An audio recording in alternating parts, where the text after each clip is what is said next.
Mi nombre es Ronald Recalde y en esta ocasión yo les voy a hablar de lo que es las estructuras de la personalidad humana y sus divisiones. ¿En qué se dividen las estructuras de la personalidad humana? Se dividen en el carácter, en el temperamento y en las dimensiones de la personalidad humana, ¿verdad? ¿Qué es el temperamento? Es la forma de actuar, la forma de conducirse o la forma de ser de una persona en su día a día ante las distintas situaciones que se le pueden presentar. El temperamento tiene también sus divisiones, que son el temperamento melancólico, que pueden ser una persona que tiende a vivir mucho, digamos, de los recuerdos, o que es una persona un poco más sensible. Tenemos el temperamento colérico, que son personas más decididas, más extrovertidas, personas más determinantes, digamos.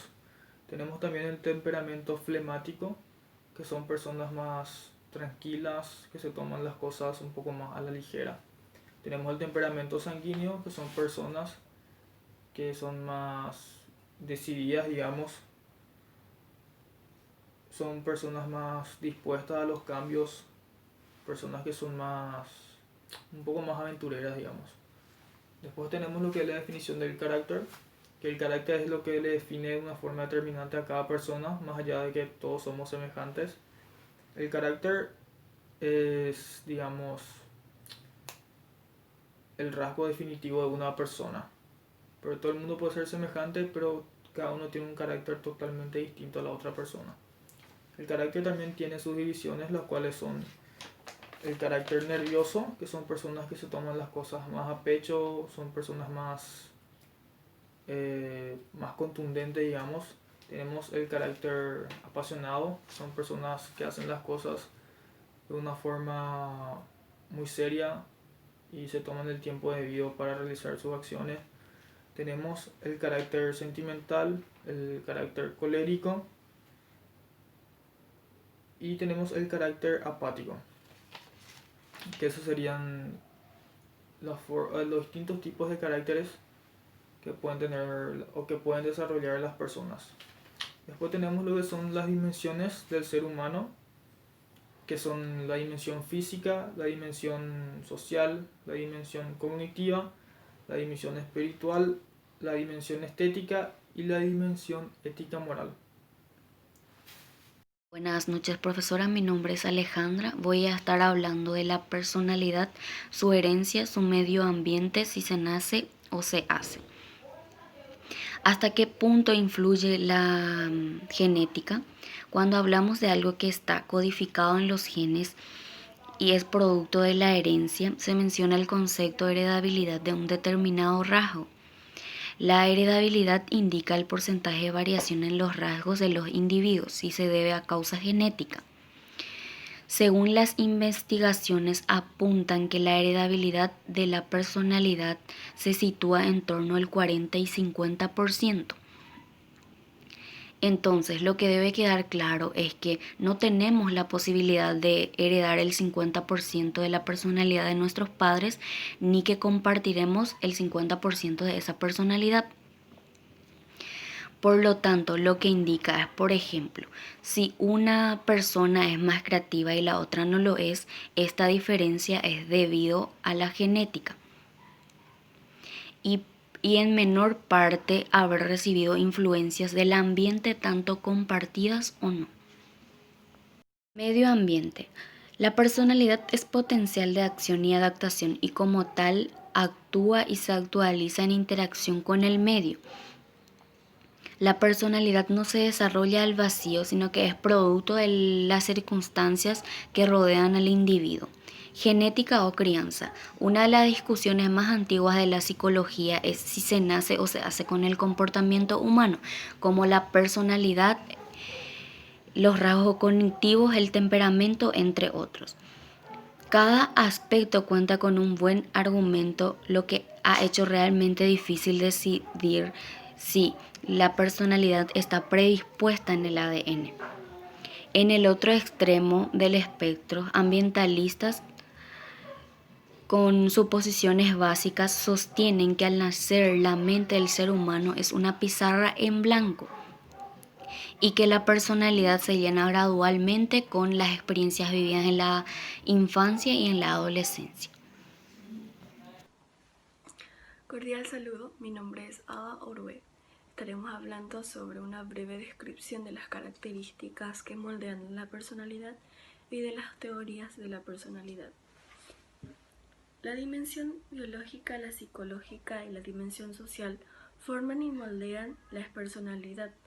Dicho de otra manera, las características físicas como internas y externas, la familia, el hogar, las circunstancias sociales, económicas y hasta las características geográficas dirigen la personalidad infantil primero y la adulta después. Las teorías de la personalidad son parte fundamental para el estudio de la conducta, entendiendo que estas son aproximaciones derivadas de modelos pragmáticos. La primera teoría es la teoría psicodinámica. En él podemos encontrar autores como Sigmund Freud y Carl Jung. Sigmund Freud creía que existía tres estructuras de la personalidad: el yo, el ello y el superyo. Carl Jung, por su parte, da relevancia al inconsciente colectivo, a las imágenes comunes de toda la experiencia humana. Las llamó arquetipos. Estos arquetipos funcionan como principios organizadores. Ejemplo de esto es nuestra idea del bien y el mal. La segunda teoría se trata de la teoría de los rasgos. Cuenta nuevamente con autores relevantes como Gordon Allport, Hans Eysenck y Raymond Cattell. Esta teoría se refiere a las características particulares de cada sujeto, como lo es el temperamento, el humor, la habilidad emocional y la adaptación. Raymond Cattell agrupó los rasgos en 4: comunes, superficiales, constitucionales y dinámicas. Gordon Allport, por su parte, categorizó los rasgos de la personalidad en 3 niveles: rasgos cardinales, rasgos centrales y rasgos secundarios. Hans Eysenck definió la personalidad como una organización estable del carácter, temperamento, capacidad intelectual y física del sujeto, que le permite desarrollar al medio en que se desarrolla, basado en modelos de 3 factores: introversión, neuroticismo y psicoticismo. La tercera teoría es la teoría cognitiva. En él podemos encontrar autores como George Kelly y Walter Mischel. Esta teoría plantea que la conducta está guiada por la manera en cómo se piensa y se actúa. Según Mischel, existen algunas variables que ayudan a las condiciones de una situación determinada. Estas variables son las competencias, las estrategias, las expectativas, los valores subjetivos y sistemas de autorregulación. Por último, George Kelly planteó la capacidad de construir y modificar con las experiencias su conjunto de conocimiento y así anticipar a los resultados de su conducta. Como conclusión, entendemos que la personalidad es un conjunto de rasgos o características propias de cada individuo, que puede y es estudiada a través de modelos teóricos o a diferentes enfoques que permiten el análisis del comportamiento humano. Hans Eysenck y Raymond Cattell. Esta teoría se refiere a las características particulares de cada sujeto, como lo es el temperamento, el humor, la habilidad emocional y la adaptación. Raymond Cattell agrupó los rasgos en 4: comunes, superficiales, constitucionales y dinámicas. Gordon Allport, por su parte, categorizó los rasgos de la personalidad en 3 niveles: rasgos cardinales, rasgos centrales y rasgos secundarios. Hans Eysenck definió la personalidad como una organización estable del carácter, temperamento, capacidad intelectual y física del sujeto, que le permite desarrollar al medio en que se desarrolla, basado en modelos de 3 factores: introversión, neuroticismo y psicoticismo. La tercera teoría es la teoría cognitiva.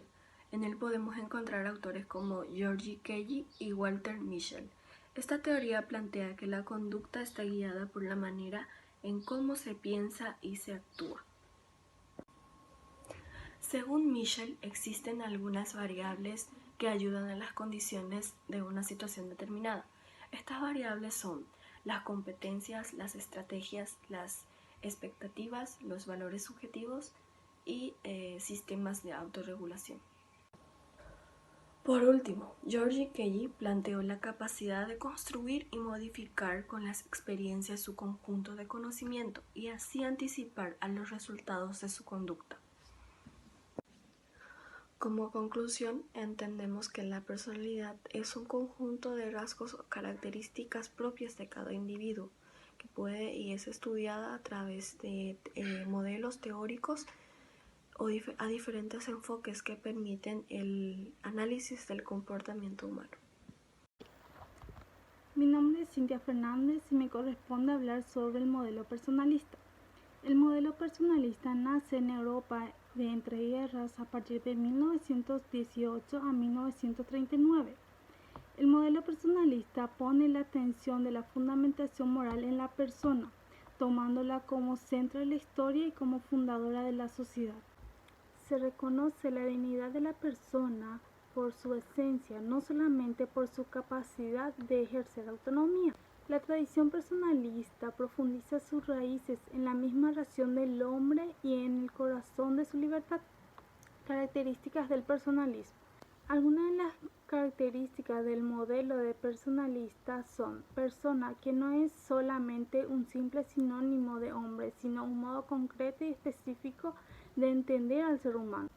Luego tenemos la distinción entre personas, animales y cosas, y también las relaciones interpersonales y la afectividad, entre otros.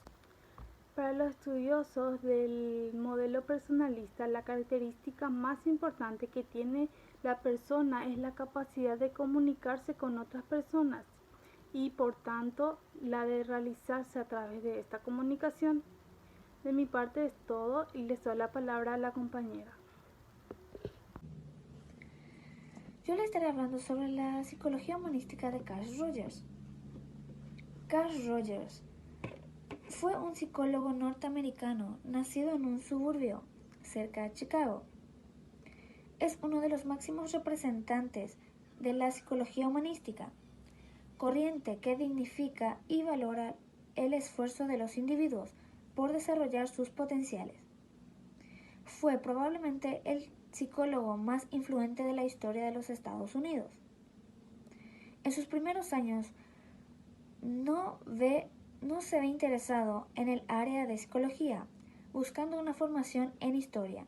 Sin embargo, en la década de los 30 optó a estudiar psicología en la Universidad de Columbia.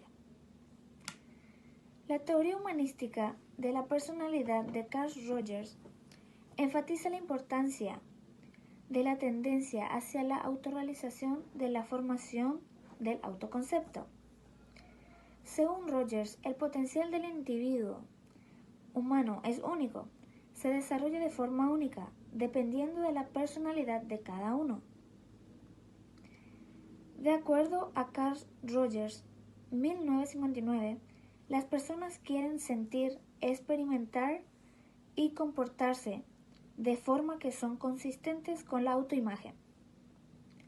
Cuando más cerca está la autoimagen, más consistentes y congruentes son las personas y más valor creen que tienen.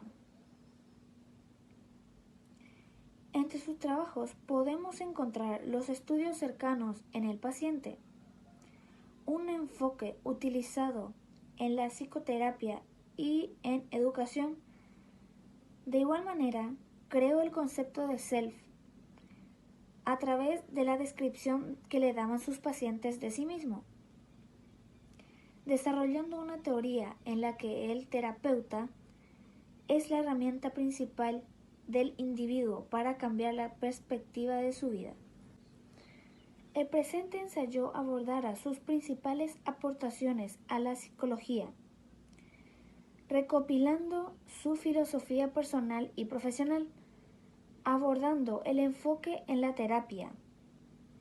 Se pretende recalcar cuáles son las ventajas de la perspectiva rogeriana de la psicoterapia.